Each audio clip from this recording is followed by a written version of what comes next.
Do bëjmë një byrek me misër, me spinaq, me qep të njoma, edhe i vrasim me krip, që të mos i zjejmë, derisa të bjerë vëllimi i tyre. Sepse po i bëre me ujë të nxehtë, që të bjerë vëllimi ose të zjesh pak, humbin të gjitha ato vitaminat.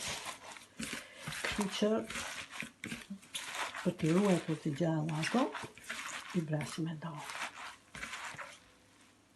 Kjo është masa që dëshirojmë, që të nxjerrë pak lëngun jeshil. Mbushjen edhim 30 gram gjalp, një kokër vezë,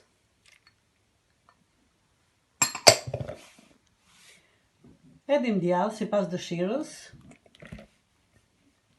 Unë nuk e dua shumë djathi, sepse dua që të mbizotërojnë çik lakra.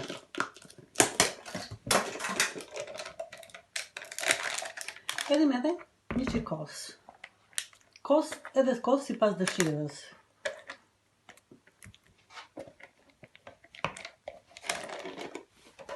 Dhe shumë pak qumësh që të mos mbetet ajo masa shumë e thatë. Edhe i trazojmë.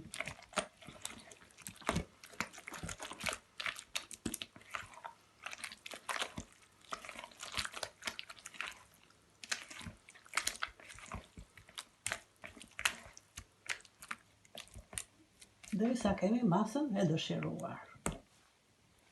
Miellin e misrit e kemi zbutur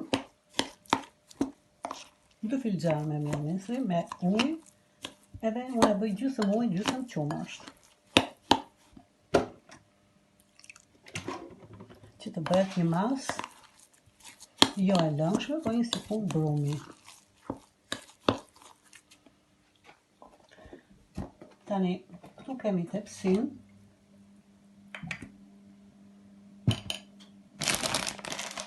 Këtu kemi tepsin që do ta bëjmë. I hedhim ca vaj, ulliri, pothuajse.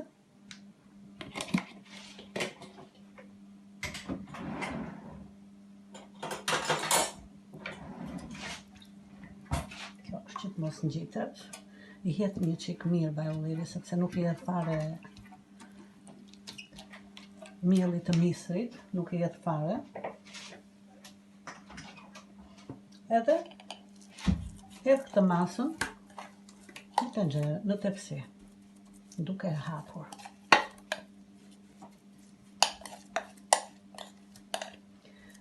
Nëse e keni tepsin më të madhe, do hedhni më shumë miell.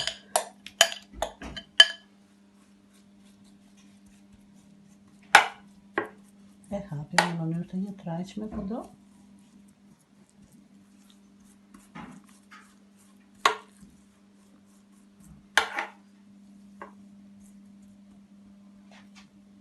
Dhe mbi këtë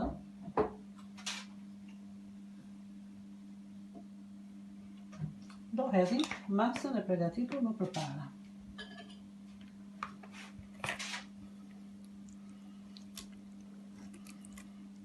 Pra spinaqin, qep të njoma, djathin, gjalpin me kos edhe me vezë.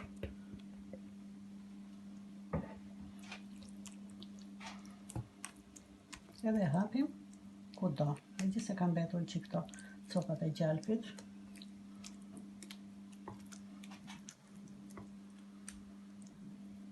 E kemi bërë këtë byrek në një mënyrë tjetër, po këtë e bëra si që bëjmë ne ande nga anët tona, nga përmeti, pispili.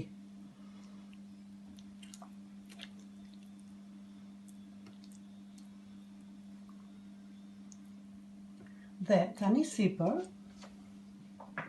ne i hedhim miellin e misrit të thatë, derisa e mbulojmë këtë. Derisa e mbulojmë.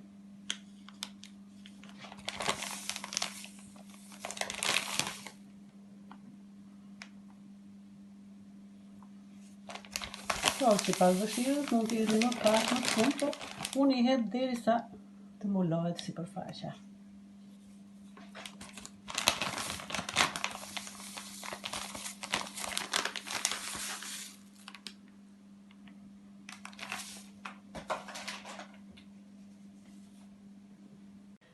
Pra pasi i kemi hedhur miellin e misrit të fat sipër, e stërkasim pak me ujë sipër.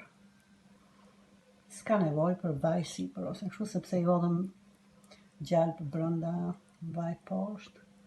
E lagim mirë këtu, derisa të laget e tërë sipërfaqja, mos mbetet gjë thatë.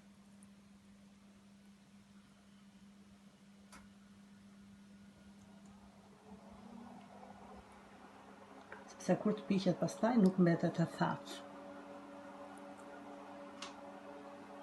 Unë e bëra në mënyrën siç e bënte mamaja ime. Tani ka dhe mënyra të tjera, do thonë tjerët, po ne se bëjmë kështu e bëjmë kështu. Tani e pastrojmë tepsinë nga këto të sipërmet, ose kjo mielli që ka mbetur këtu në sipërfaqe që të mos digjet. Dhe e futim në furrën e para ngrohur më parë dhe e pjekim për 180 gradë për 35-40 minuta.